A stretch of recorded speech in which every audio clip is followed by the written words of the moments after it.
Thank you, Master. We're ready. Okay, thank you very much. Hello, everyone.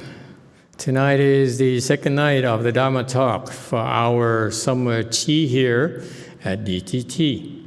Thank you all for joining us. How is everyone tonight here at DTT? Are you hungry? No? That's a lot of walking you did all day.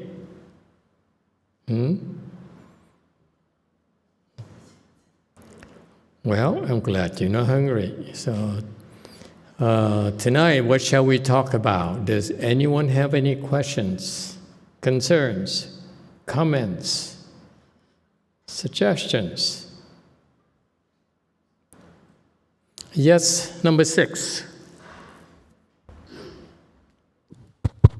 Oh, thank you, Master. I had a question about the recitation when you try to recite in your mind faster, Emitofuo, Emitofuo.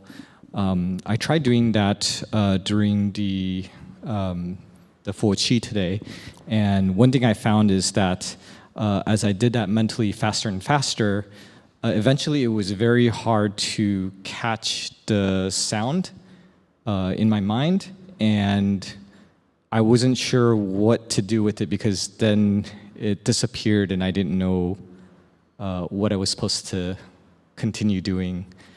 And so should I be slowing down or should I keep it at that pace when it's hard to catch the speed of the recitation? That was something I was trying to figure out. Anyone has this experience? If no one else has the experience, we don't have to talk about it.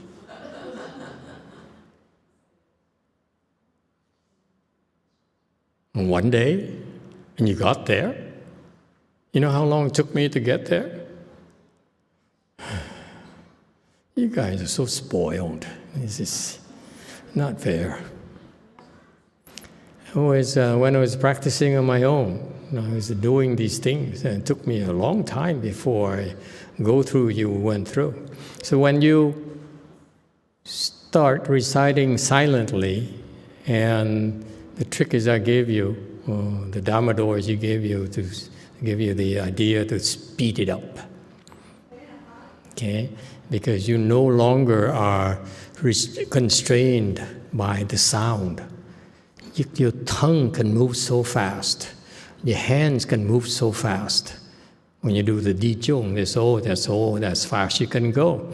But when you're free from making sounds, and so now you're making the sound with your mind, and your ears can still hear the sound. Yes or no? No? Forget it. You guys don't deserve here. Take a hike. Take a break. Okay? You're not there. I'm not going to tell you. I only discuss things because you're there. I'm not discussing things that, I know it already. What's the point in doing it? You have to do it, and then you know what I'm talking about. And so, and eventually, it will, the sound in your mind will also disappear.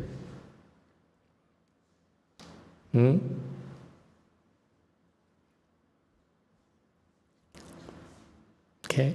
And beyond that, it's a subscription section. Thank you. Okay? So it's nothing to worry about. You're on the right track. So what happened is then, longer hearing the sound in your mind. Okay, now you're reciting with your mind. No more sound.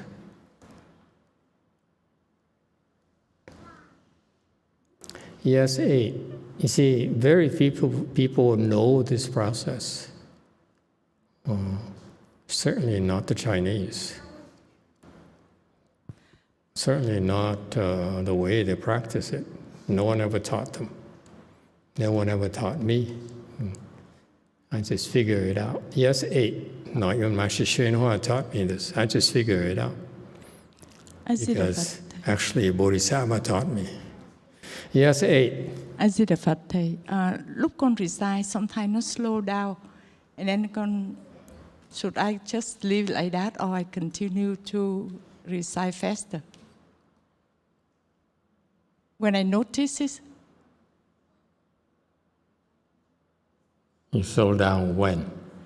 in silent one day, for my mind. And then slow down. It's up to you. So when I notice it, I increase it, the speed. It doesn't matter if it's slow or fast. One way to recite is to go faster.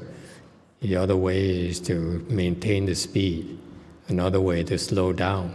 I just gave you another way is to speed it up, just to find out. And he found out already. Now I have nothing else to tell you. Yeah. That's free.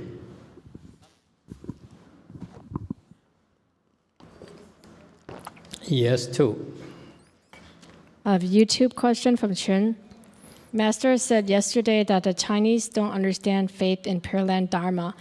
Could Master explain it for us?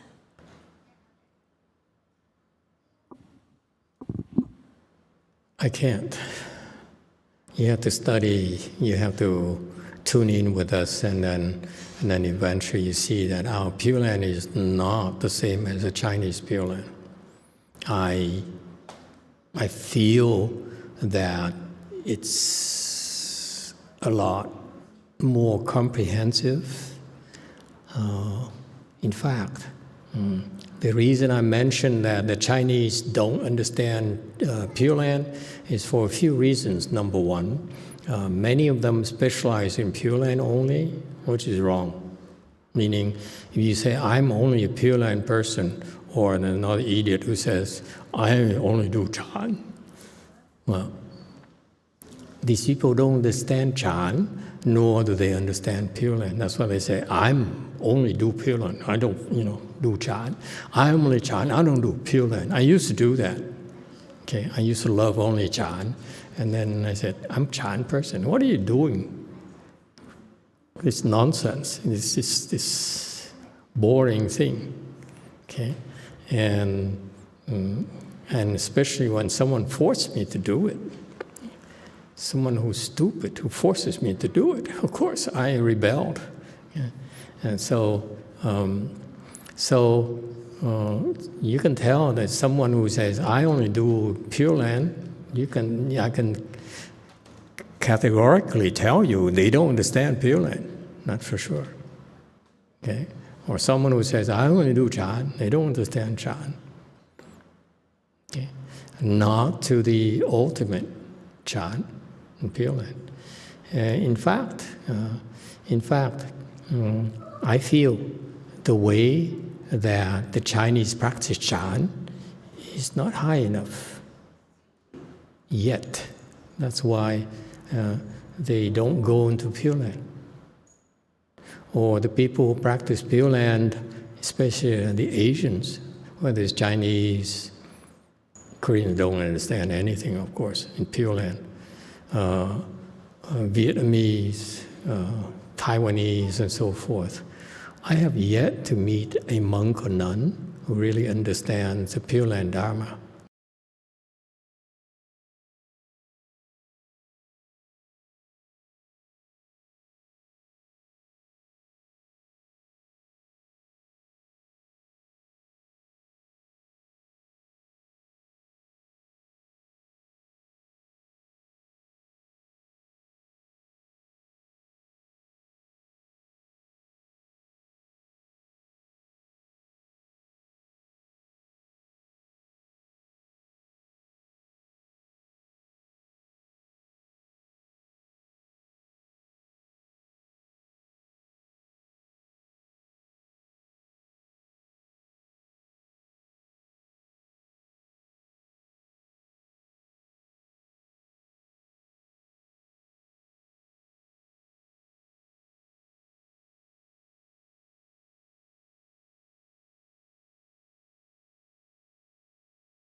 Okay?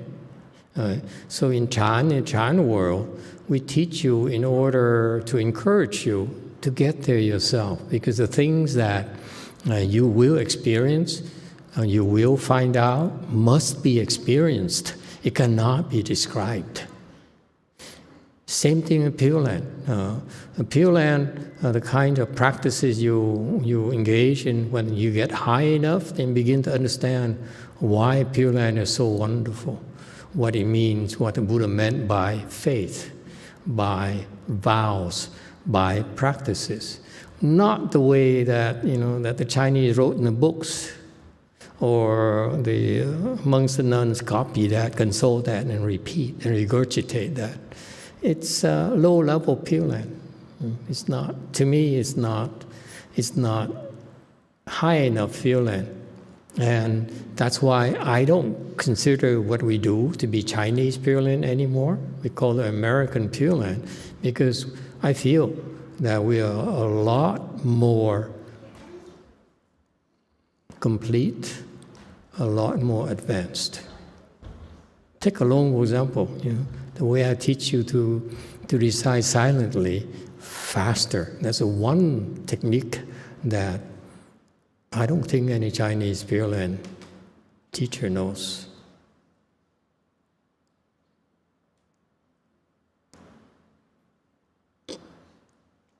Okay, so sorry, I can't tell you why it's different or better. You have to find out for yourself. All right. All I can do is give you a clue and to challenge you. And if after you get there, you got there, and you say, okay, you told me to do this, I can do it. Now what? And after I told you you're able to do everything I asked you to do, then you look at me and say, Pure Land is not big of a deal. But don't come to me and say, when I tell you to do something and you can't do it, so teach me more. It doesn't work like that. Okay? So that's why we're different in a sense. I'm not trying to impress you with my knowledge. I'm trying only to encourage you to get there, to find out for yourself. Because it's not something that can be described. It's not something to boast about. Once you get there, you say, wow, this is so wonderful. I wish I could tell someone. And the best way to tell someone is to encourage them to get there, because you can't. You can't describe it. No way to describe it. Case in point, you recite the Buddha's name, you enter samadhi. In many levels of samadhis, when you recite the Buddha's name, can you describe the state of bliss you experience when you're in that state? You can't. As you get higher, that state gets better and better and better. Okay. That's why, for me to describe it to you, first of all, it means nothing to you. You won't believe it. Number two, there's no way for you to connect with it. It's in the Chan world, for example, it's called 言语道断. The path of words and languages come to an end. Same thing in Pure Land. You can practice reciting Buddha's name to the point where 言语道断. I just proved to you right there through this gentleman here. He recited, and then what did he has? He got to the point where there's no more sound. Not quite there yet. You see, it evolves.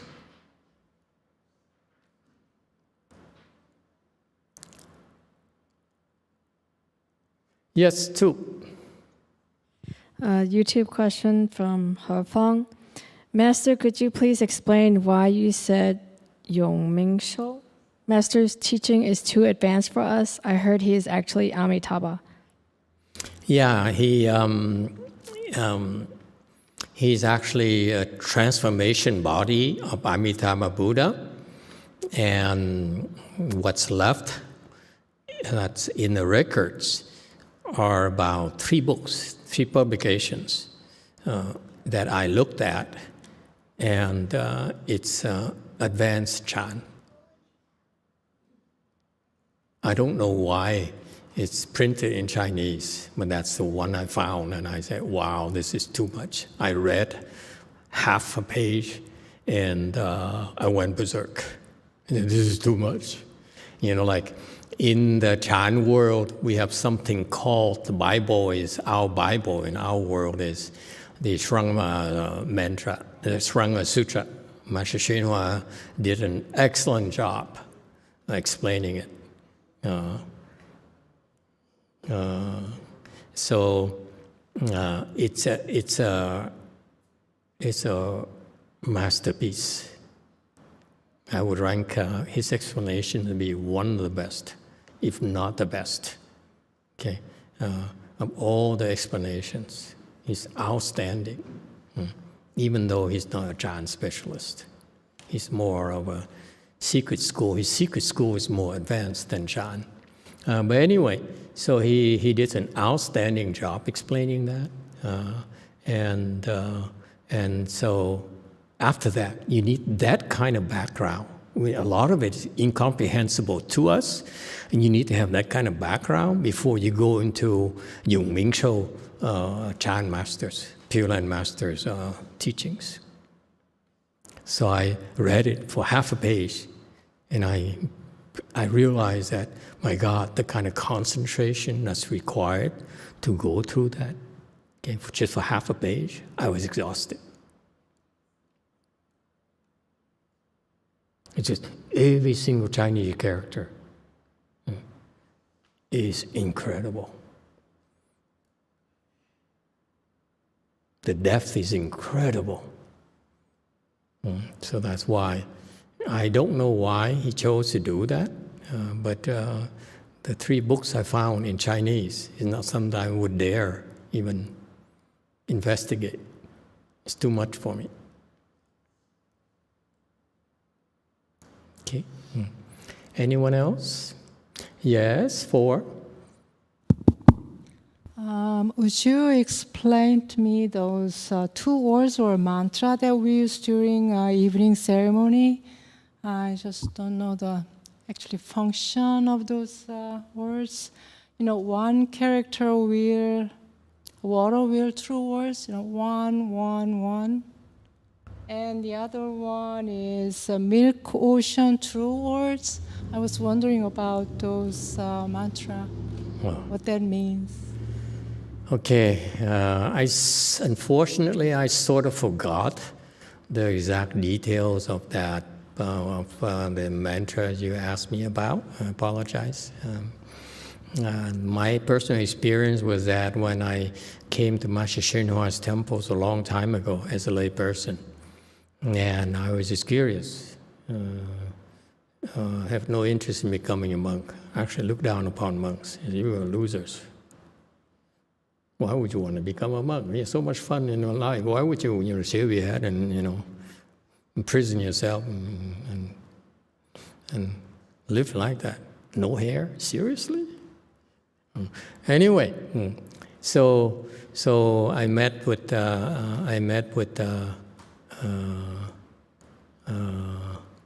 I don't remember exact details how I got there, but I went to International Translation Institute in Burlingame. At the time, Master Heng Bin was there. I like him. He's one of the few monks I like. And he's pure. He's a very pure monk.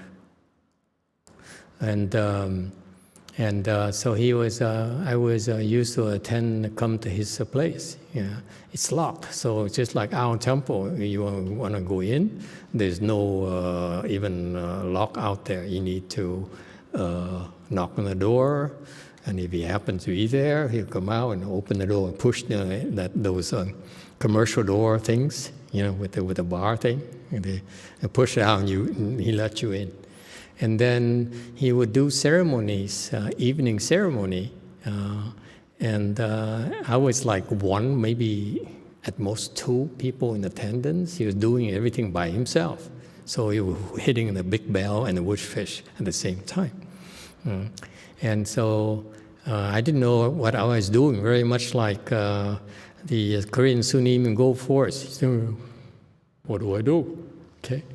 And so it's a typical of the Hung people. So he look at me and say, "Oh, you know, yeah, yes, my master, I know. Yeah, my master, I know." And he says, "Why don't you do this? Go home, memorize the evening ceremony." I said, "Really?" So I went home and memorized the evening ceremony. I came back, and then they showed me where to put the palms together, where to put the hands down, and so forth. And that's how I memorized it. Okay. And I love the music. The ceremony, the Chinese ceremony is so adorned, so musical. And it purifies your soul. You feel good doing it. So if you think of leaving the home life and you have time, I will encourage you to memorize it as well. It's cool because you can just stand there, don't even move, and recite. Okay, and that part that she's asking about, I could look it up, and you can look it up too. It's in the Chinese documents.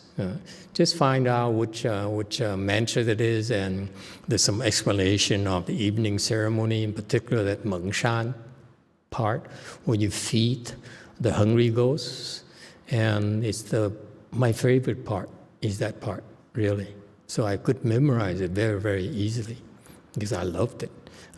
So that part where there was a big shot bodhisattva, and he was traveling, and he went to evening time. He stopped and he opened his eyes, and he saw how the hungry ghosts were suffering at night. They're so hungry.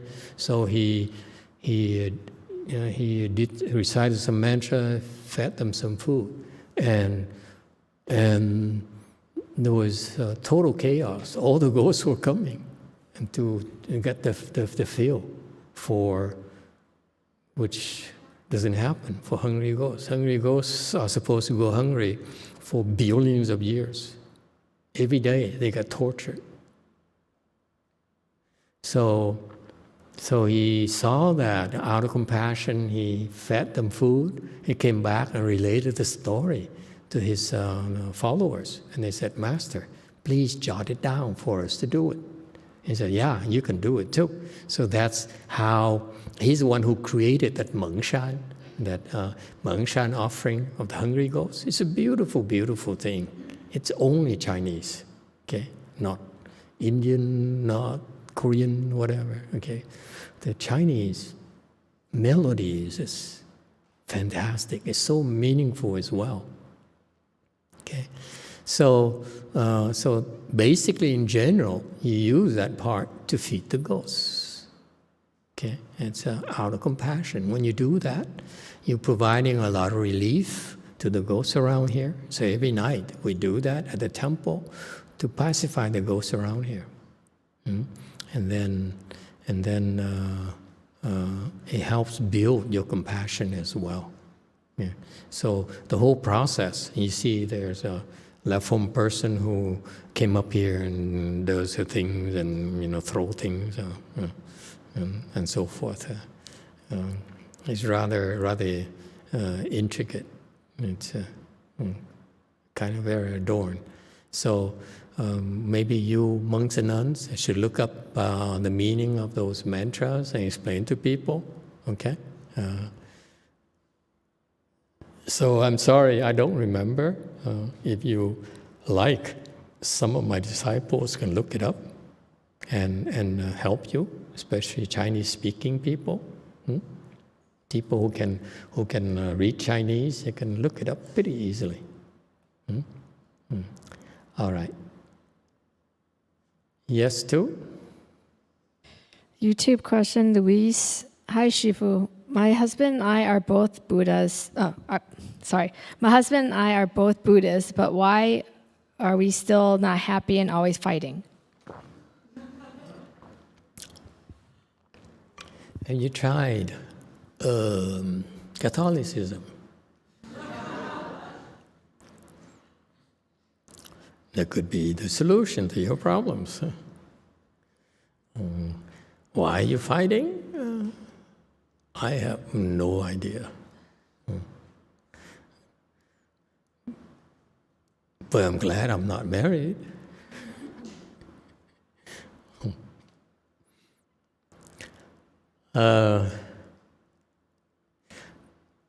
Part of cultivation, you practice the spiritual practices. You're supposed to be less inclined to fight with your spouses. If that happens to you, then you're on the right tracks. If you think you're Buddhist and you practice Buddhism, and you don't find if you don't practice at all, then of course, you basically are a Buddhist person on paper. Buddhism is a kind of faith where you learn the teachings in order to become a better person. Okay, it's not about knowledge that you go to school and get a PhD from. Those people, categorically, they don't know squat, as far as I'm concerned. I look down upon them, like they look down upon me. I would never, unlike Master YongHua, pay for any of you to go get a PhD in Buddhology. Never. You could go get a PhD and go make a living doing that. Teaching Buddhism, there's nothing wrong with that. For a monk and nun to go get a PhD in Buddhology, to me, is a farce. Anyway, so Buddhism is not knowledge. Very much any part of Buddhism is not knowledge. For example, Chan school. Many scholars look up Chan school and research Chan school as well as monks, nuns. They could quote the Chan masters and Chan analects and so forth, but they don't know what they mean at all. Okay, and that's not really Buddhism at all.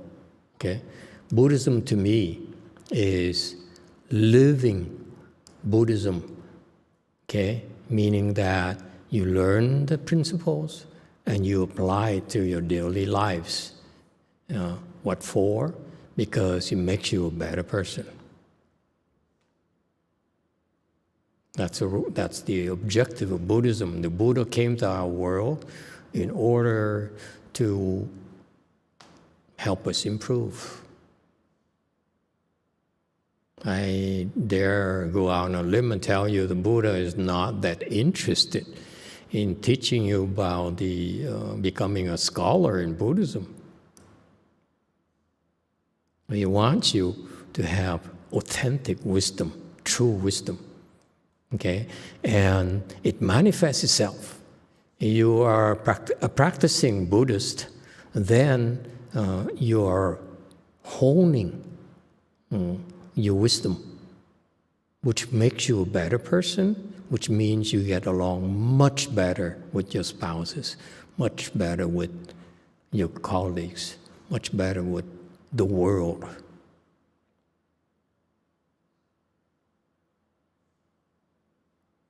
Okay, so if you're fighting, if this person fights with her spouse, that means that never mind about the spouse. I don't know about her spouse. But I can tell you right now, that she's not a good Buddhist, good practicing Buddhist.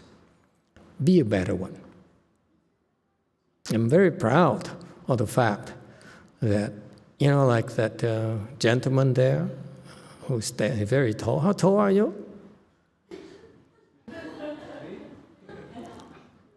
You like stand out, clearly. I'm 6'3", Master. 6'3". Too short to be a basketball player. So you think that Nuggets going to go for 4-1 or what?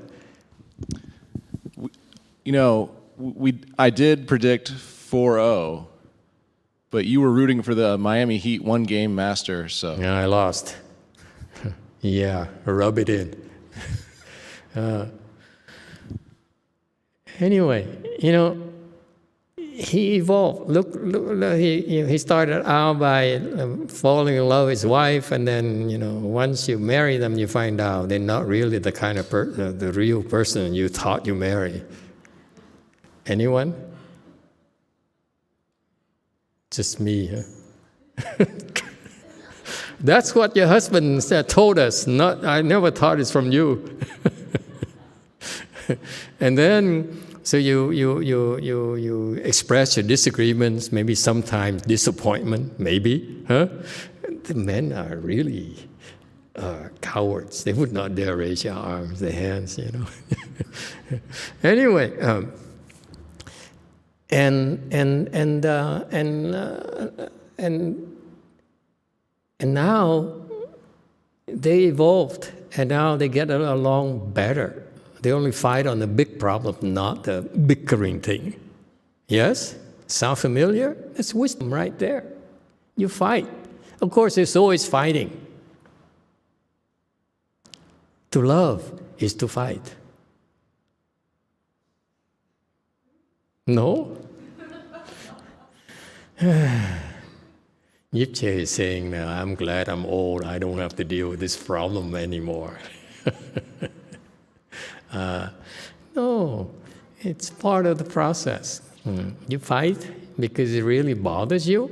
If fighting bothers you, then in Buddhism is a way for you to rise above fighting with your spouses by practicing, by reciting Buddha's name, by practicing Chan, by doing ceremonies, by bowing, by repenting. There's so many ways, many things you can do. Okay? And you do those things, you become a nicer person, I might add.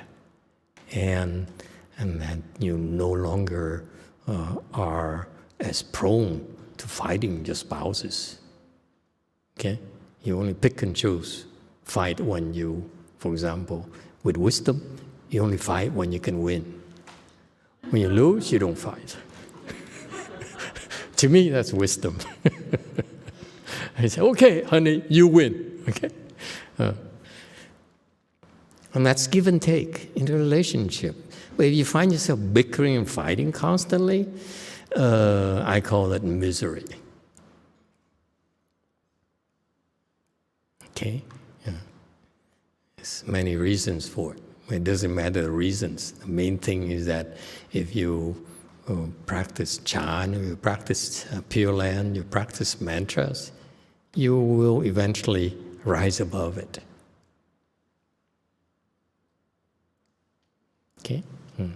And you find something called love. It's kind of different than what you thought.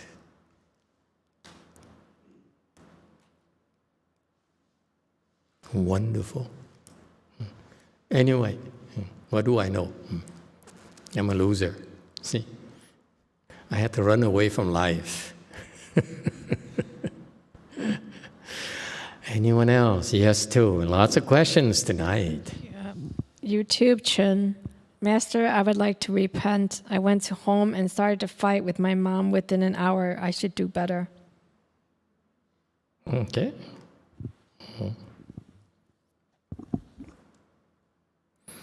You fight, usually. You fight because you're not sure you can win.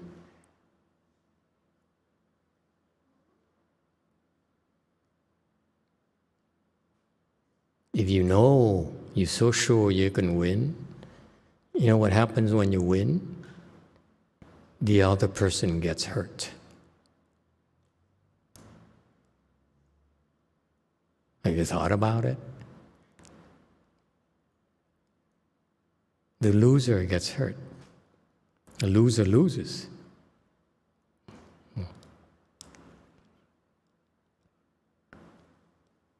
And you fight. For most of us, we fight because what drives us is that we're not sure we can win. But when you're so strong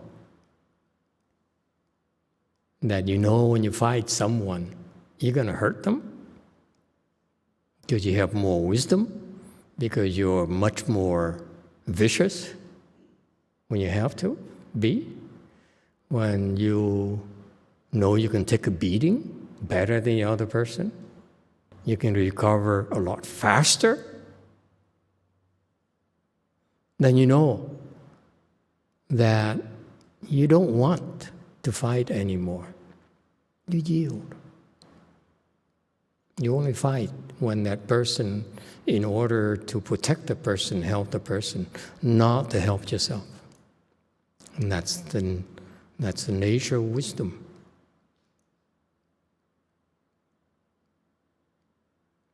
You fight because you don't have wisdom. You're not sure you can win.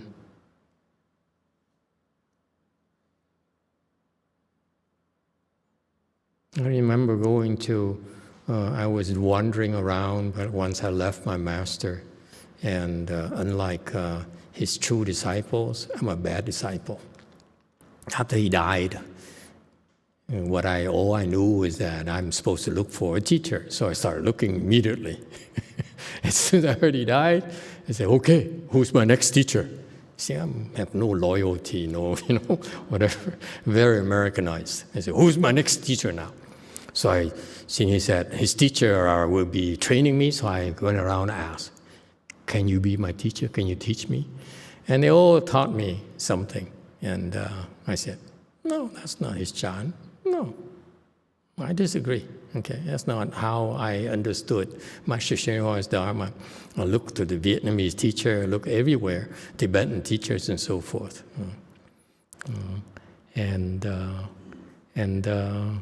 I have no loyalty whatsoever.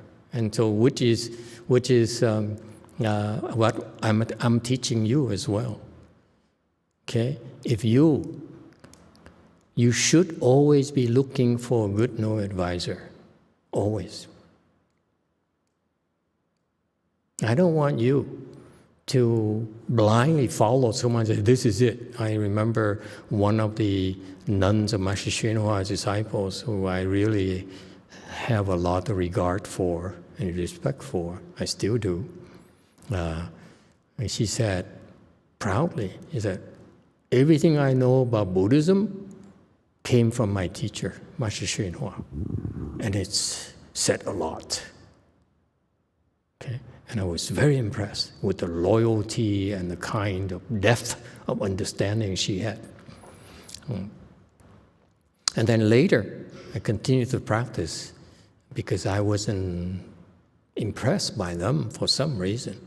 I found my own path, and my path was to look for a good no advisor constantly, every day.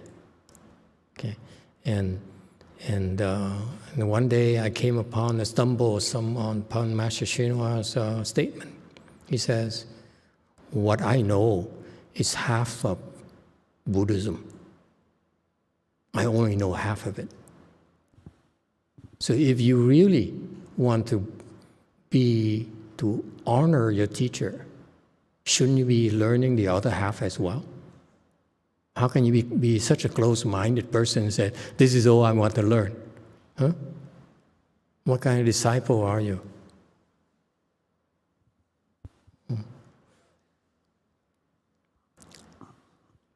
How did we get here? I digress a lot. I'm very scattered. Yes, continue. If I didn't answer your question, please tell me, hey, what about my question? could you let's get back to it. Yeah. Go. YouTube Diego says, Amitofa Master, if we can go to hell, ghost realm, animal realm, human realm, heavens, then where do demons come from? What terrible deed could a being had done so it became a demon, Amitofa Master? If you want to become a demon, it's fairly easy. The demons are dwelling, the residents in the desire realm. They reside in the top of the desire realm. The sixth desire heaven is a heaven where the demons live, so that they can keep a close eye on all of us. Okay, they're at the top, watching us constantly, and so it's fairly easy so they have it made. They have heavenly blessings. They're very well off, very happy, and they also at the same time they have the blessings, that is the powers to really cause a lot of grief for all of us. That's part of the pleasure. The pleasure of the demons is, even though they have everything we could ever wish down here, but they enjoy stealing things. Kind of twisted minds, stupid demons. They steal things from us. They like to steal from us, and their real purpose, the only purpose in life, is to kill us, to destroy us. And when they succeed in destroying us, they also will destroy themselves. That's how stupid they are. Yes. 7. Thank you, Master. Thank you, Diego, for asking a question about demons. During the 4 a.m. Ceremony today, I think I got into very light recitation samadhi, but this one scene that was described, I was mentioning to Chui and some other people at lunch. Forgive me, Master, I don't know exactly the bodhisattva. I think it was transformation. Bodhisattva was wielding a Vajra sword and had a field of demons before them and was able to kind of I don't think it was subdue, but kind of defeat the demons with the Vajra sword. It was a scene that had an impact on me during the ceremony. Hey, wave and say, hi, Mom. The young man back there. Hey, say hi, Mom. Because you're on TV. You tell Mommy that you're on TV tonight. Hi. Hi, Mom. Okay, sorry. So you saw a scene of the Vajra spirit defeating the demons, or what? The specific line, I would love to quote it if someone can help me. Jane, maybe you have it memorized, but it was a bodhisattva wielding a Vajra sword over a field of demons, and I think effectively subduing them, or something like that. It was a very powerful image in my mind. Yeah. You Americans like power. We like compassion. It's good. It's Buddhism for you. They're specialists like Vajra spirits who will smash you to smithereens, okay? Because they have the power, but they're reined in. They're kept in check because they're not supposed. We as their bosses don't allow them to behave like that. So the demons have given real good reasons to do that, okay? And so, but that's extreme cases where we actually hurt them. but it's very rare who will hurt them. Sometimes you need to slap them or spank them just to keep them in check, but it's rare. Because they hang around for a long time. They live for a long, long time. That's why they can see. They've seen it all, so they know us. We live, what is it, 80 years on average? They live billions of years. Yes, 7. Thank you, Master. Thank you, Ray. To clarify, it's the praise to Vajrapani Bodhisattva, Weito Master Warrior of the Devas, Transformation Body Bodhisattva. Your Vajra sword can quell the demon armies. Right, that's the praise in the morning ceremony. Yes. I did have a second question, Master. Yeah, it's one comment before I forget.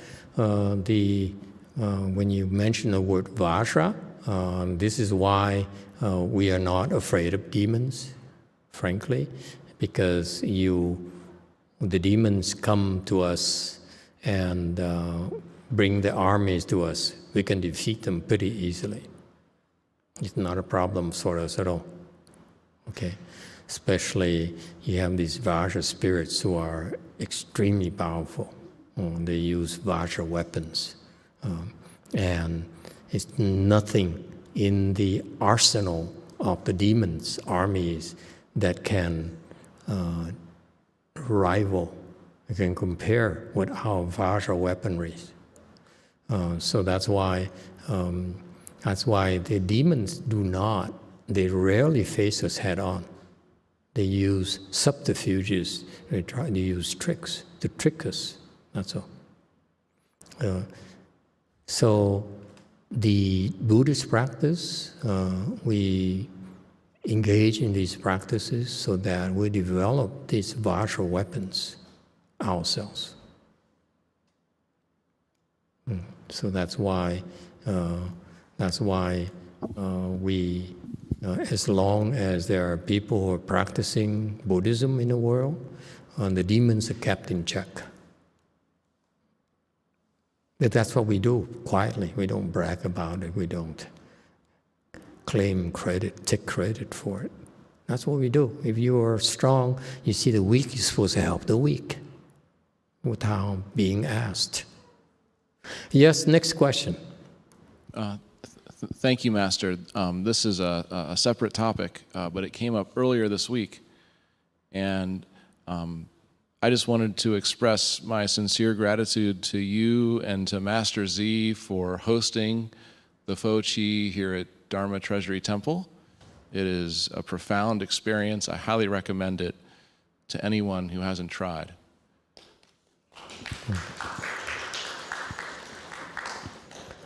Thank you. Thank you, all of you, for coming. And we're doing this because of your participation, and also in particular of all the support and the help we've been receiving. I can't express my gratitude for all of you, to all of you, that I was conditioned by my teacher disciples when I chose to leave, because either I left or I would be forced to go back to lay life. I said, okay, I don't need you. I'm gonna leave. I was put in a position where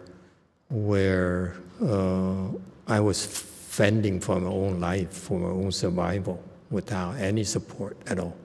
Okay, and so I was for years I have this complex. I said I'm considered a bad sheep, and the only people who want me at the temples are the ones who try to use my skills, really not try to teach me, but to use me as a head count or pair of hands or a name so that they can say, oh, my disciple is such and such. And so I was walking around, but I'm nobody in this world. I'm nothing. I accomplished nothing. I walk in this spiritual world, looking at my master's disciple, I said, wow, these people are, even women, excuse me, are better than I was. So I had this complex. So I walked around. I remember I was so poor that I didn't have books, didn't have any support. So I would go to a library, borrow a book, a Chinese book, and go to a Vietnamese copy shop. And I said, I can afford to buy this book. So I would copy it. I would stand there and copy from 7 in the morning until like 3 in the afternoon. Standing there and go, flip very, very fast. Okay, it's just like, it's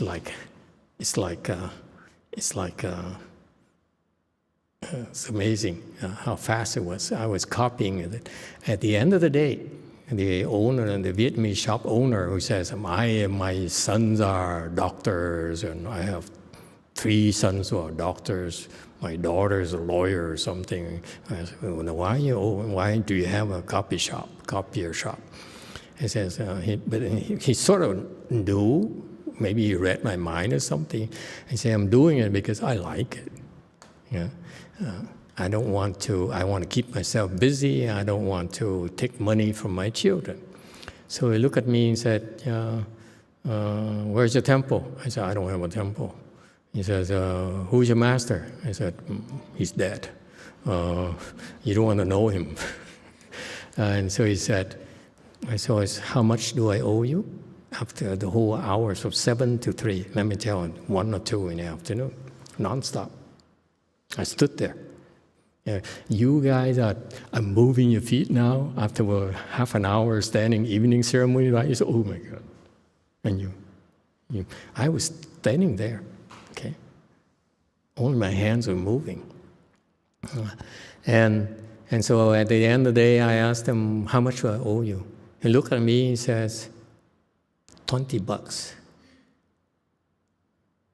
That's about hundreds of pages. And I said, I was so poor, I was so happy. Can you imagine? I was so happy. I said, wow, someone gave me something. And I drove away, and I have this shame in my mind. I said, my God, what did I do to deserve $20 worth? I mean, only pay $20 on this. So I was brainwashed to think I was really nobody, a worthless cultivator. Okay, and so for me later to have a temple and get so much support from you, I assure you, every day I ask myself, what did I do to deserve this? Because you don't forget those things, you know. So I'm grateful. I'm very grateful for your support. Yes. Thank you, Master, and I appreciate you teaching me the words and the decorum to express my gratitude to you and to Master Z. My question is, when I'm at Way Mountain Temple, and it's you and Venerable Abbot Shenshin who's hosting the Chan Chi or the Fo Chi next time, how do I address her properly? Would she be addressed as Master X, or what's the proper title?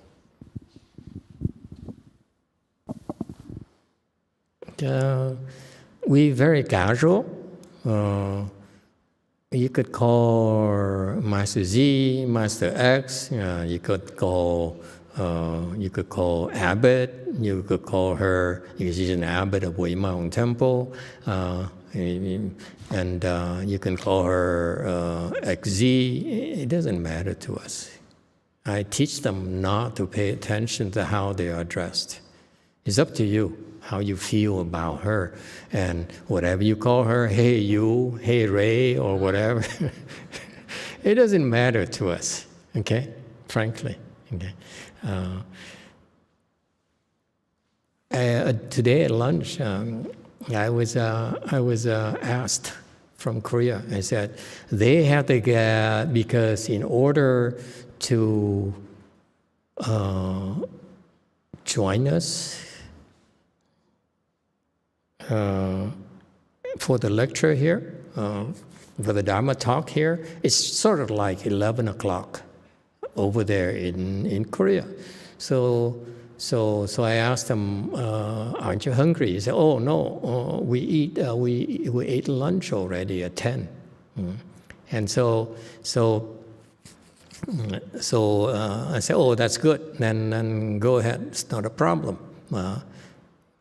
And then at lunch, I found out someone texted me and said, since we ate so early in the morning, can we eat some more in the afternoon? Because it's not our time. You know, it's not the norm. We do normally eat at 11, not 10, you know. So can we eat again in the afternoon? I say, no. What is the matter with you?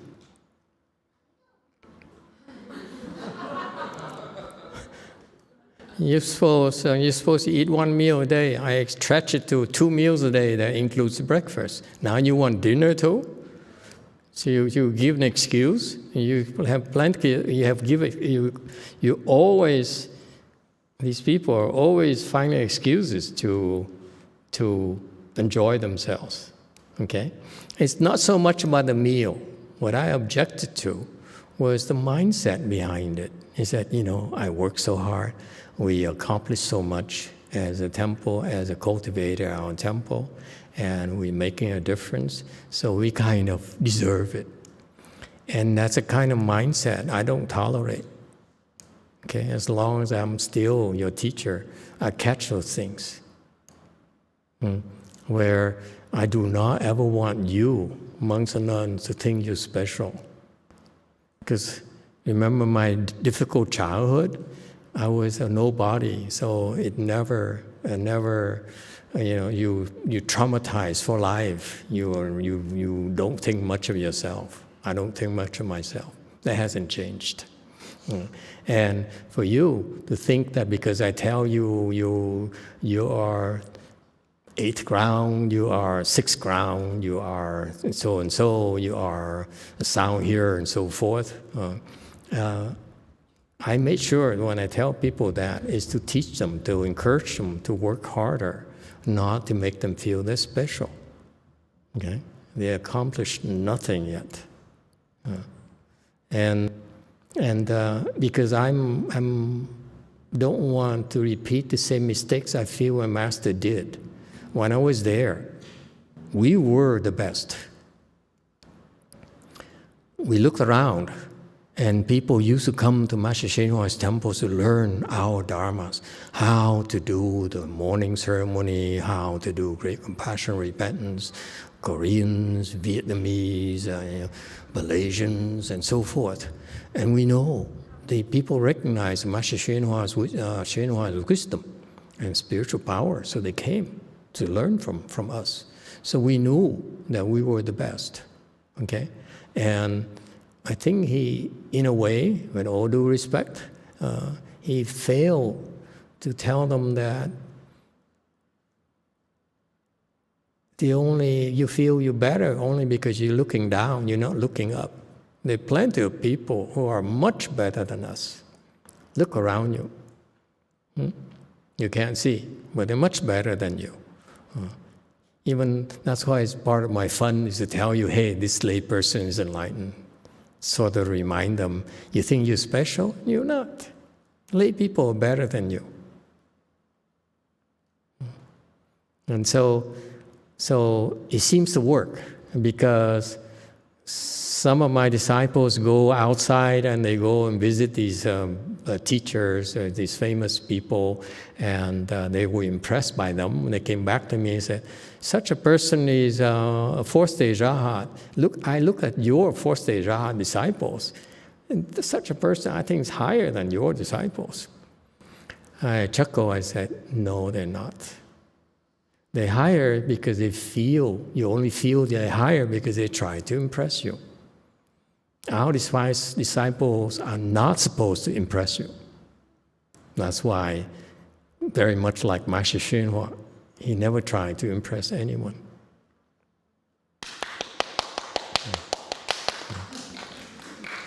So that's why in a way, I'm happy about that. I'm happy about the fact that our Sanghas, our ladies, the disciples, the good ones, are very modest, very humble.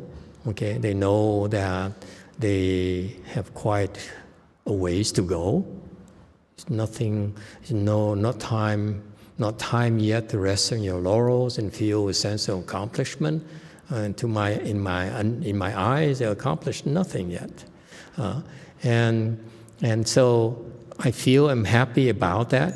I learned from Master YongHua. I feel it's one of his mistakes that we are able to avoid so far. But then it falls into this trap where they know I'm repressing their ego and trying to outshine others. But then they said, I want to be rewarded. I'm special. That's why I said, no. If you want to eat, if you're hungry in the afternoon, eat more at 10 o'clock. Or begin at 9:30, I don't care. If you say that 9:30 I'm not hungry yet, then eat breakfast at 5 instead of 6. I don't care. But don't keep on coming up with excuses. What kind of Sanghas are you? What I hear from you is excuses to break the rules. Shame on you. Only in Korea. My American disciples are not like that. My Korean Sanghas are inferior.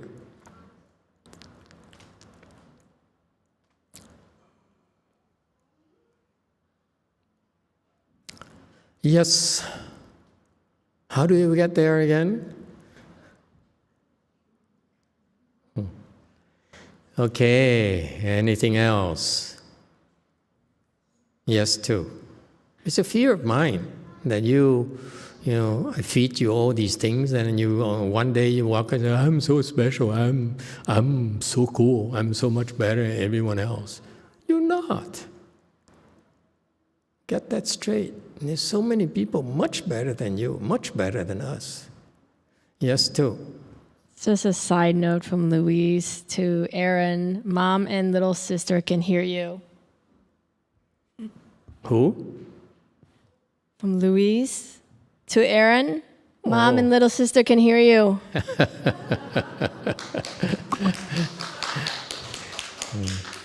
Very good. Anyone else? Okay, enough gabbing, gossiping. Can we learn from some real Dharma from Master YongHua? I think let's go back to his teachings. I think we have no audio for the next part, so you can read it in Chinese and English, and we can discuss it.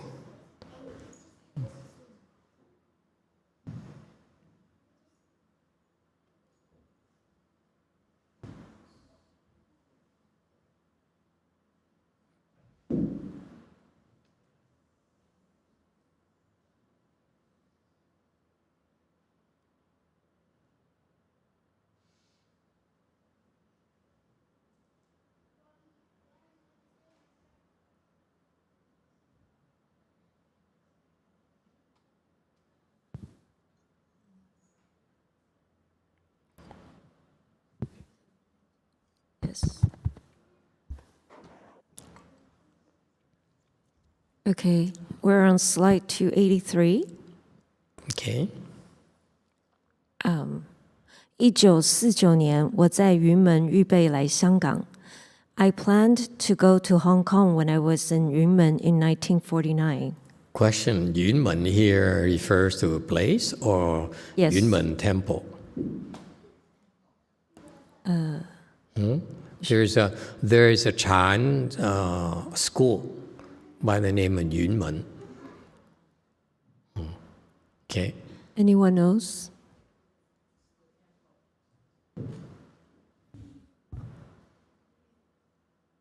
Go on. Yeah, that's the Yunmen Si in Guangdong, and Venerable Xu Yun was there. And so at that time, the military was coming down, so they were ready. So Yunmen is that where the Zhenru Si was, where Master Xu Yun's temple was, or a different temple? I need to check. Anyway, so Yunmen is not necessarily a temple, but Master Xu Yun was residing at Yunmen. Okay, we double check on that. Continue, please. 在6月间，我从云门走的时候，就同虚云老和尚告假，说我要来香港。In June, when I was leaving Yunmen, I requested leave of absence from Venerable Master Xu Yun, telling him about my plan to go to Hong Kong. 老和尚就不叫我走，说你到香港你就不会回来了。Venerable Master Xu Yun didn't want me to leave. He said, after you reach Hong Kong, you will never return. 我说我一定回来，我到香港转转，我就再回来。I said, I would definitely come back. I will visit Hong Kong for a while and then come back. 老和尚就落泪了。你去香港，你不会回来了。我一定回来，你放心好了。Venerable Master Xu Yun wept and said, if you go to Hong Kong, you will never come back. Master YongHua said, I will definitely come back, don't worry. 因为上次我一到云门，老和尚给我一间房住，那房间好潮湿的，尤其5、6月间，根本有点受不了。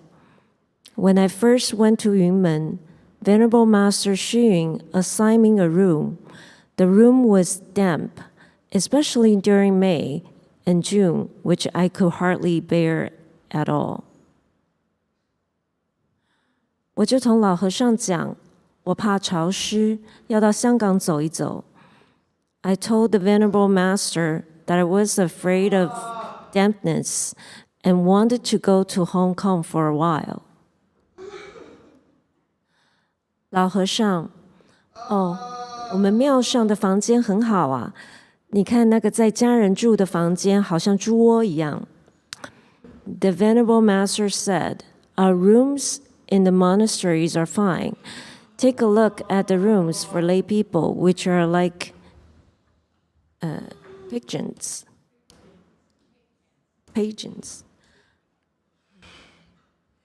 先到广州那个六榕寺。I first went to 六榕 Monastery in 广州。那个方丈和尚、明官和尚有多少功夫，但是没福报，所以他一生都好清苦的。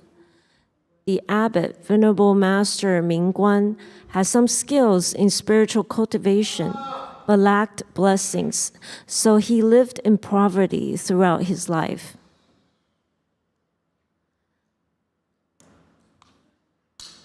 你看他那个样子，还留这么长的须。Take a look at him.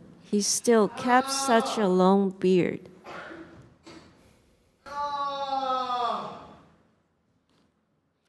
如果没须的话，这个小鼻子、小眼睛、小嘴巴、小下巴，很小的这么一个老和尚。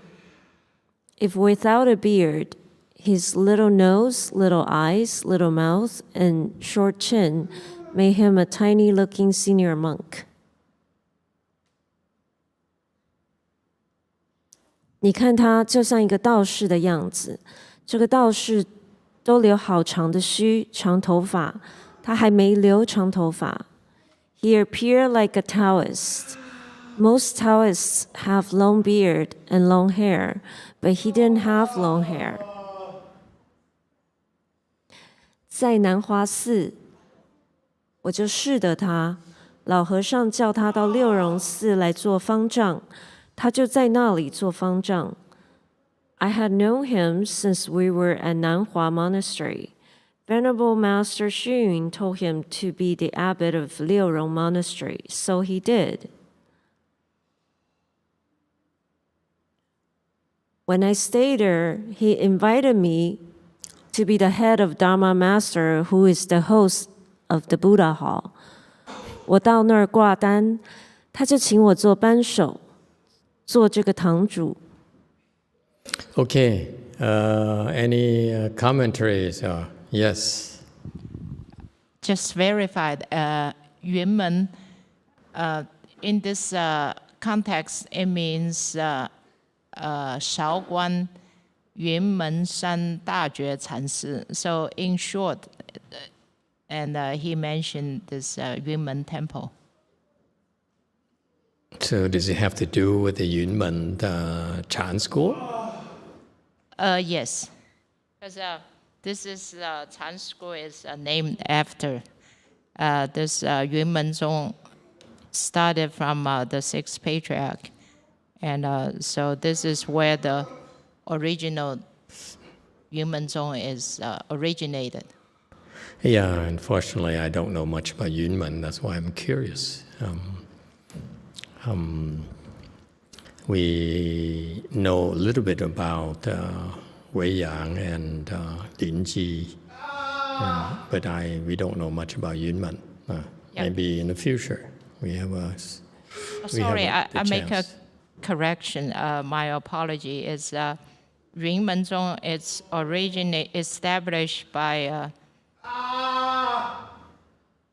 the sixth patriarch's disciple Wen Yan Chanshi. Yeah, it's below. That's after the Wei Yang, and maybe about the same generations: Linji, Yunmen, Cao Dong, and so forth. Wei Yang is one generation above them. So anyway, Yunmen is kind of interesting. I heard that Yunmen because I met with Master Xu Yun's Master Sheng Yi in Lantau Island in Hong Kong, and one of his resident monks there was I didn't know back then, he was a second ground Bodhisattva, and he told me about his stay in Yunmen, and it piqued my interest because he says he came from Yunmen and Yunmen Monastery, and they were paying him to meditate. I said, wow, actually you get paid to meditate? You don't have to worry about, making ends meet anymore? I was, and that's why. So he was at Yunmen. Apparently Yunmen was where Master Xu Yun was residing. And so he's requesting a leave of absence. This is so polite of the Chinese. Is it a typical Chinese style? Huh? And you say, may I go? I need to take a leave of absence. Very, very polite. It's kind of cool. And Master Xu Yun said, no, I don't want you to go, because once you're gone, you're not coming back. And Master tried to assure him he'll be coming back for sure. But Master Xu Yun immediately wept and said, you will never come back. And Master Xu Yun said, I will. So maybe Master Xu Yun is lying, we don't know. Okay, but Master Xu Yun took a liking to Master YongHua, figuring that he's a very special monk.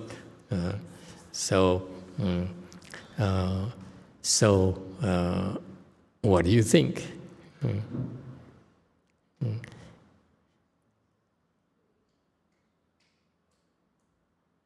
I don't know about this. Okay, to try to keep Master YongHua there,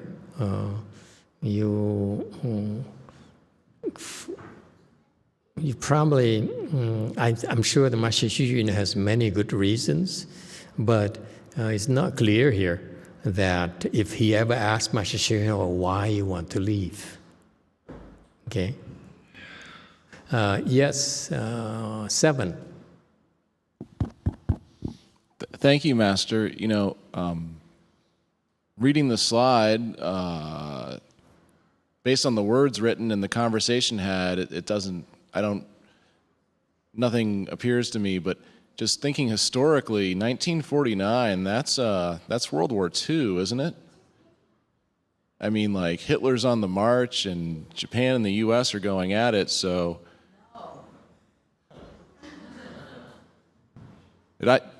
Are my years wrong? Yes. 1945 it ended with the 2 bombs. 45. See, thank you, Jane. Okay. So it ended, the war ended. Okay. World War II ended, 1949. So Master Xu Yun wept. And you see, it's kind of funny because Master Xu Yun is a Chan master, and he wept. He's very sincere. He doesn't, he got emotional, he wept. I want you to understand that you practice Chan, you don't become like a wood or stone or something. You still have emotion, you still function like a human being. Yes, 7. Thank you, Master. Can I make a comment that reveals a little bit of what's forward as well?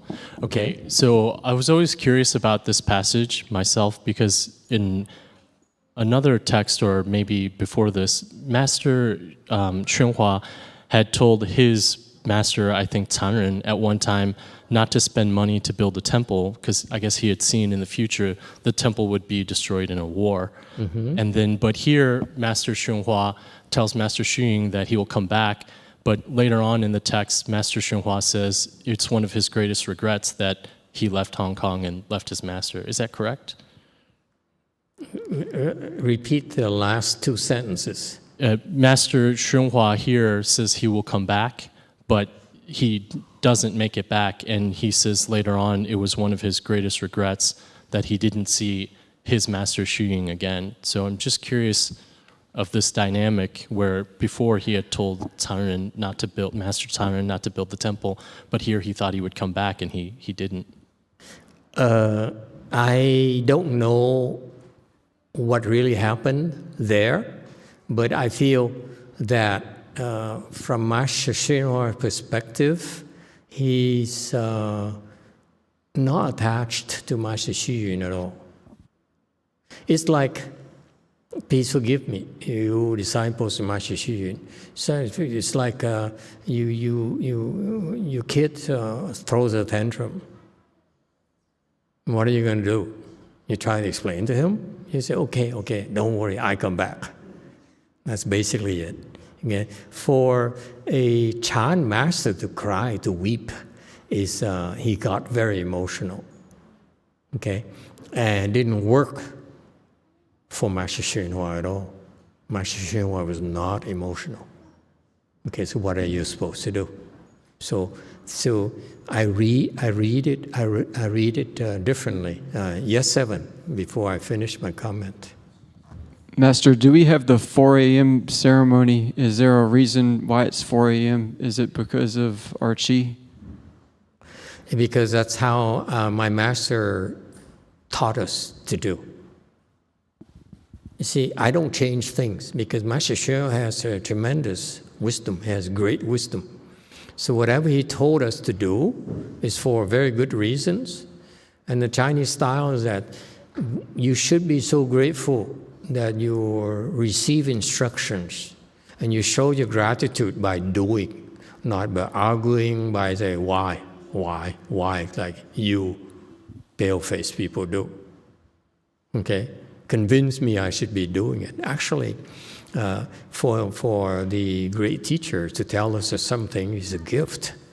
And you show your gratitude by executing, by doing it. Okay? Because you do it, I did it, and it helped tremendously. And I now is still doing it because I know it's helping you. And then I have not been able to find a reason not to do it because I see great positive effects for everyone. Okay? It's tremendous, tremendous gift, that morning ceremony. And if you can do it at 4, it's fantastic. You do it at 5, 6, 7, doesn't matter. You do it at all, you are creating incredible blessings for yourself. And you're helping the world, helping your family, helping tremendous benefits. 4 o'clock, one of the reasons he gave is that, the early bird catches the worm. Okay, and he says, we got up at 4, it's kind of sleepy. I was there the first year. All the senior monks who were ordained a year ahead of me, they were like standing there and dozing off. They're sleeping, standing up during the morning ceremony. It's only after a year that's when they're able to get used to getting up at 4 in the morning. Okay, and so I follow it because what we did at his temple is that we start the morning ceremony at 4, and after that, at 5 you go back and you meditate, or you do bowing. In case for me as a novice, I'm supposed to bow, but I never bowed. Bowing, God. How can people bow? Anyway, my personal prejudices. So at 5, I would meditate with them. I was lucky they allowed me to. Until I went to a different temple, and then the monk said, bow. So I bowed. I slept for the whole hour. 1 bow, I would sleep. That's me. You force me to do things I don't like, I will worm my way out of it. And now that's what the kind of disciples I'm having.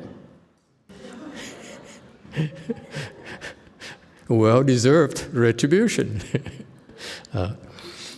So at 4 in the morning, actually, it really energizes you. If you do the morning ceremony at 4, actually, you have so much energy, you do it right. Unfortunately, they don't do it right. They're all complaining, the Chinese, my master's temple is, it's too early for us. So they're all doing it because they're told to do it. But if you were to do in the regular Chinese temples where the Weino is actually someone who has Kung Fu, who has higher samadhi than you, and you join someone in the assembly has higher level than you, then it will energize you. Okay, so it gives you a head start in the day for us. Okay, and it feels great after the morning ceremony. You feel energized. You do feel energized. So imagine at 5 in the morning, you have so much energy that you can start doing things. So I find it to be very, very useful.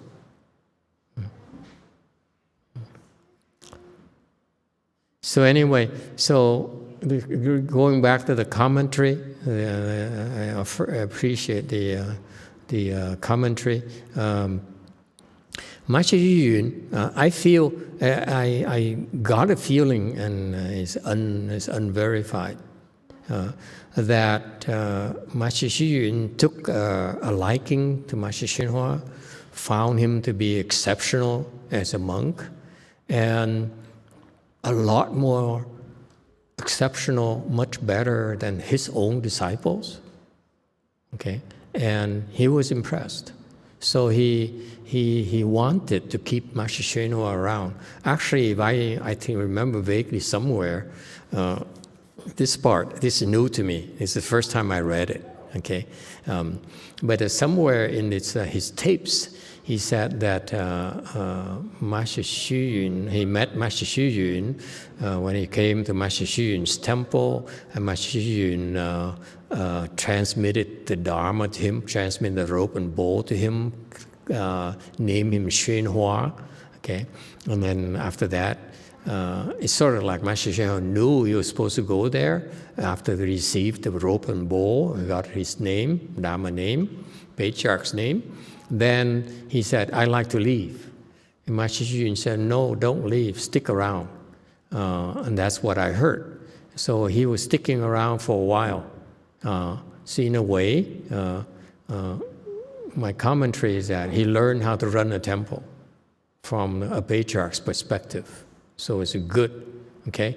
And but from Master YongHua's perspective, it was constructive. It was a thing. But the reason I feel that he wanted to go is because he said he doesn't have much to teach me, kung fu wise. Okay, and he could tell. And this is a proof right here, because when he wanted to leave, Master Xu Yun becomes attached to him, became attached to him and said, "Don't go, don't go." And the temple isn't the same without you. Sound familiar? Home is not the same without you. So he wept and said, "You never come back." Master Xu Yun sort of like became attached, and he knew that it's coming to an end. And that's his conditions with Master YongHua were coming to an end. And he felt bad about it. He was attached to Master YongHua. So what could he do? He said, "I come back, don't worry." And this is the thing. It's in their world where Master Xu Yun, don't you dare laugh.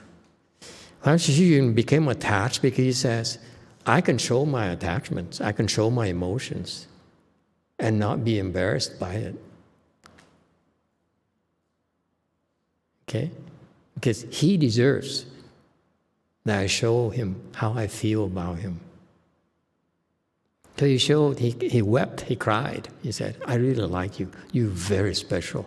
And you can imagine, Master Xu Yun would never cry in public. Not for any monk, until Master YongHua came. I assure you that. Okay? And so Master YongHua, what are you supposed to do? He probably has some attendant. Master Xu Yun is a big shot, so he probably has some attendant monk there, or maybe it was done in public. I don't know.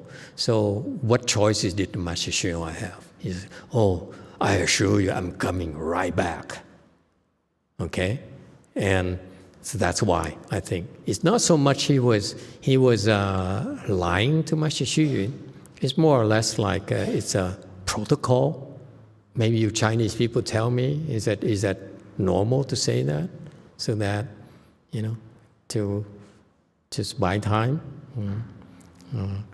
And Master YongHua says, when I first came to Master Xu Yun's temple, gave me a room, and then the room is very damp, and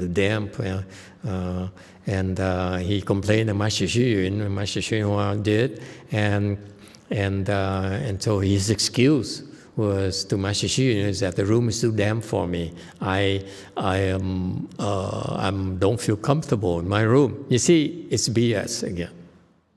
It's an excuse for Master YongHua to leave. Yeah. And Master Xu Yun probably knew. And so he cried and said, "Oh, yeah, I hate to see you leave because I really like you. You are special. Okay, I value my time here with you. I will miss you." And women cry. So he behaved like a woman. Just kidding. So, see, Master YongHua is using an excuse. I say, "I'm too damn here for me. I like to go to Hong Kong, where it's probably more comfortable." And Master Xu reply was that your room is much better than lay people's room. They're like big pens, okay? They are a lot less comfortable than yours. So anyway, Master Xu is just an excuse, I feel, okay? My gut feeling tells me that he recognized that Master Xu didn't have much to offer him, including knowing how to run a temple. Really not a whole lot to learn from Master Xu. And so that's why he left. Okay? So I find it interesting that even great Master Xu would cry. Okay? It's kind of charming to me. Yes, too. Thank you, Master. It's more than that. Yes. There's more? Yes. Yeah. Please share with us. You know, can I interrupt you? This looks like some cheap golden, like it looks like, you look at this carpet here, the wood is kind of beige, right? But this looks like it's sprinkled with gold dust, like a Pure Land. I didn't realize it. When I picked this color, it's because Master Xianjie showed me, he sent me an email and said, these are the colors you can choose from. That's available in commercial carpets. And now, with this light here, you notice like it kind of sparkles a little bit. Like cheap gold, 14 karat gold. The 18 is golden, it's more yellow. Anyway, sorry.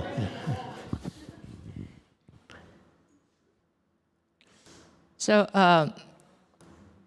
it was the moment Mahayana Buddhism left China.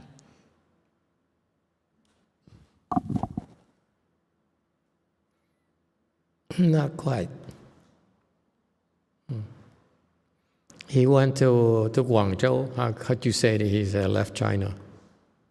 Yeah. So I will maybe say it. He's still physically there. No, it's. He went to Australia first.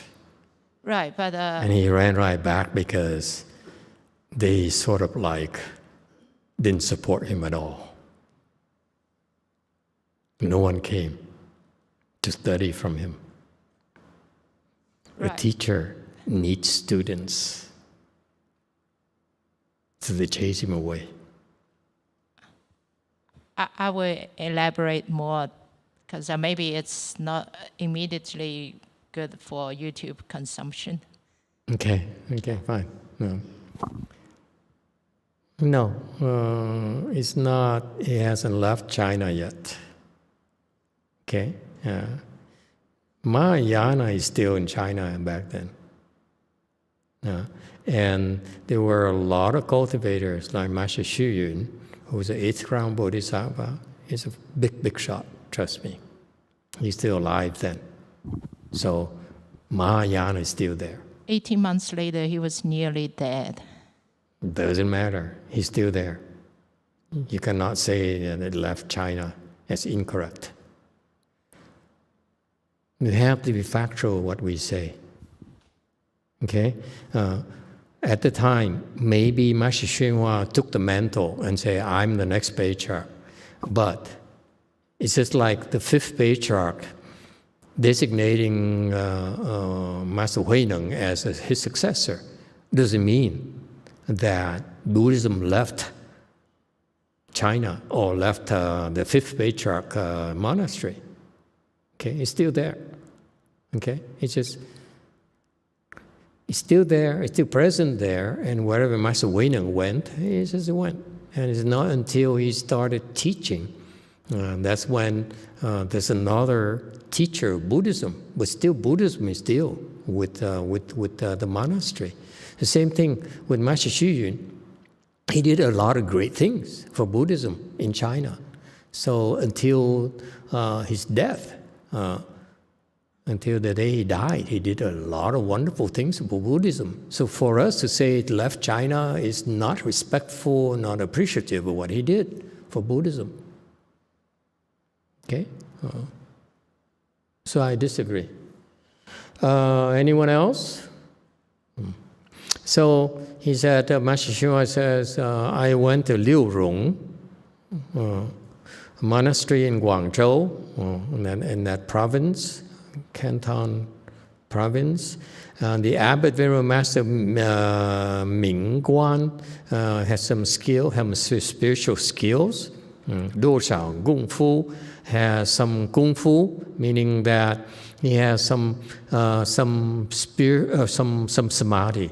When I don't know what Master Hsuan means by Kung Fu, but what I understand is that Kung Fu here means samadhi.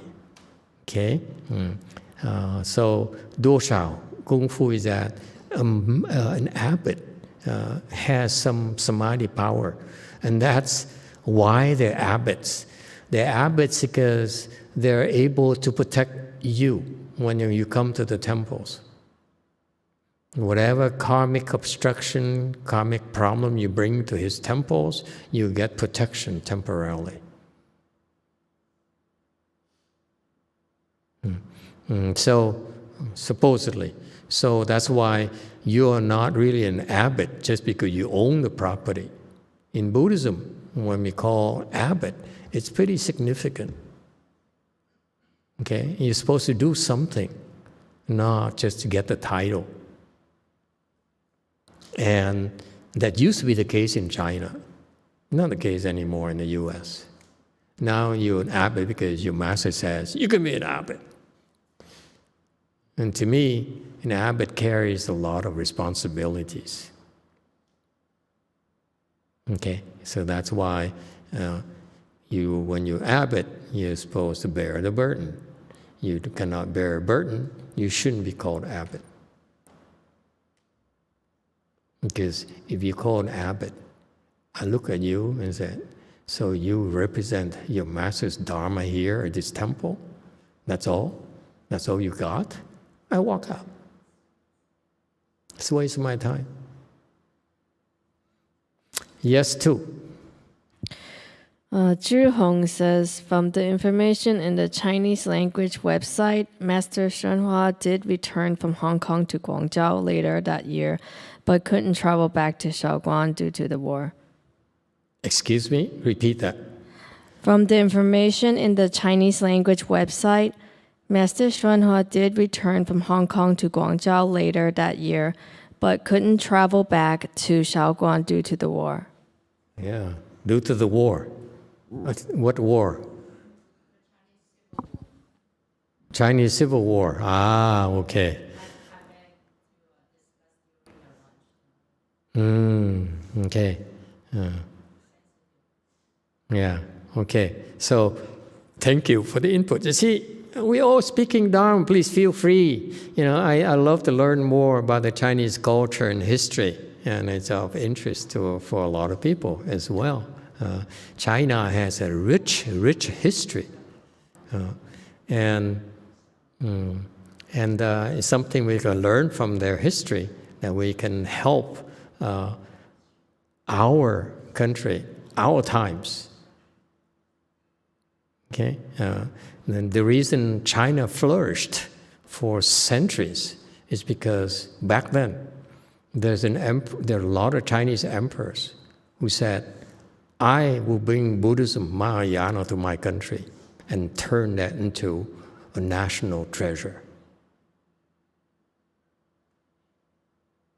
And they did that. And that's why Buddhism was woven into the Chinese culture and how deep it is. Okay, and And the emperors back then supported temples and supported teachers and so forth, and studied Buddhism and practiced Buddhism.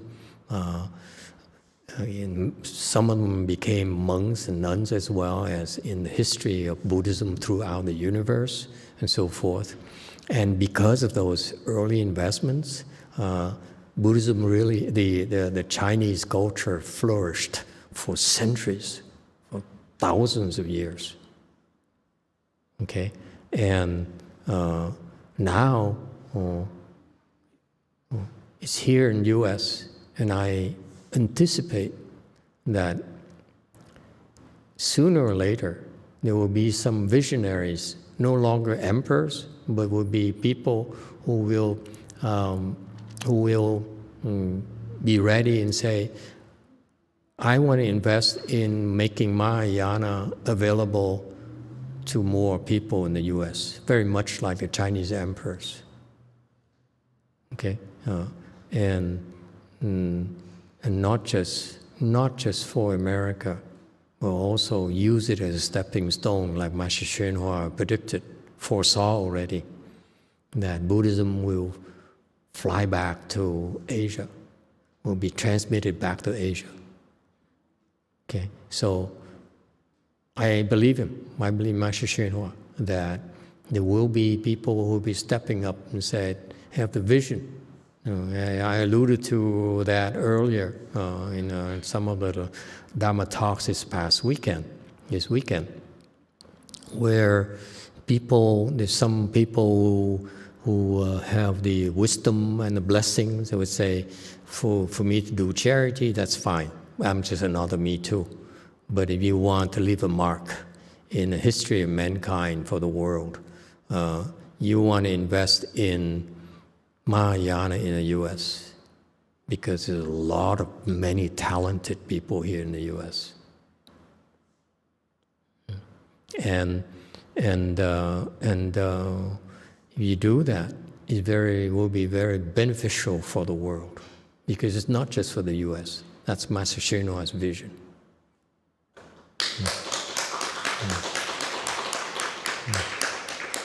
So along that line, I'm hoping that I can, when I still have a chance, have the strength and the support to do that. I would like very much to train a lot more people so that you guys can do the heavy lifting and help a lot more people, both lay people and left home people. Okay, so it says Master Ming Guan has some Kung Fu. Kung Fu here, Samadhi power, okay? And I hope that we will not dilute this tradition where the abbot is called an abbot because he can have some Kung Fu.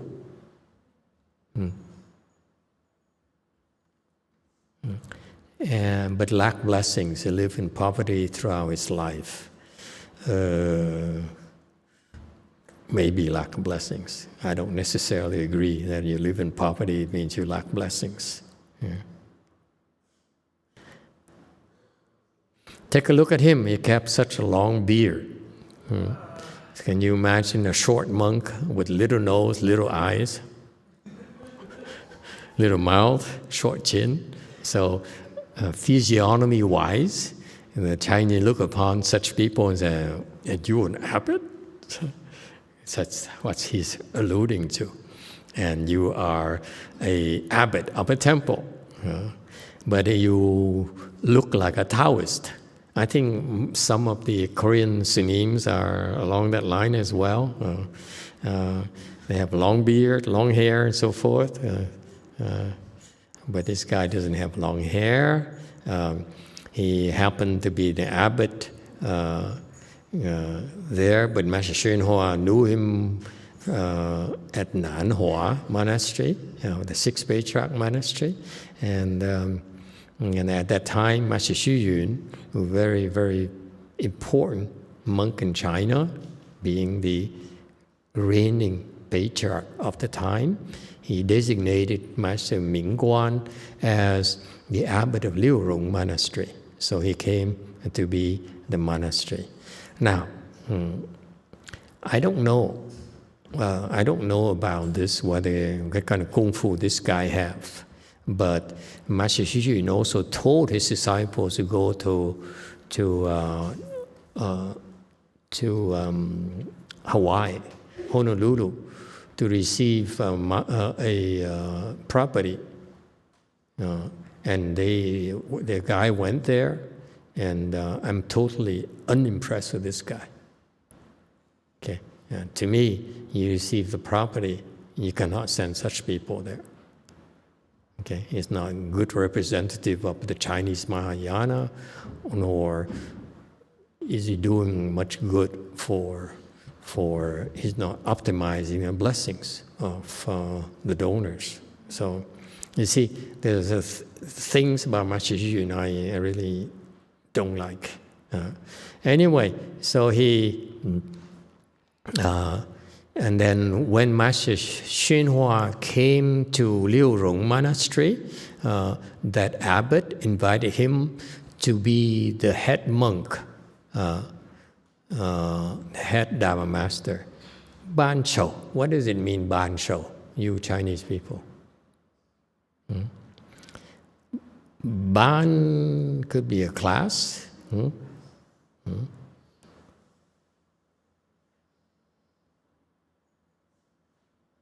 做这个堂主.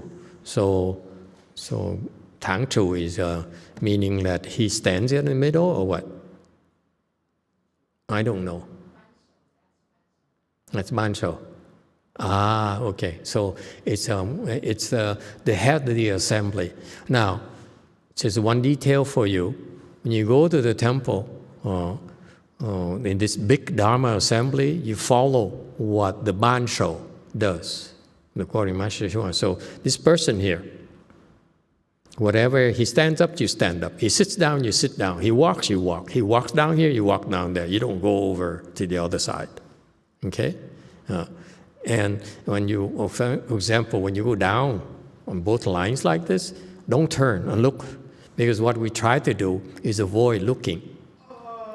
Okay? You try to look down, don't look at people directly, because when you look, you actually, it's not good for you. Okay? So you walk down both aisles, and then you stand there, and you can see from the corner of your eyes when it's your turn to go. Don't go like this. Okay? I endure a lot of that as well.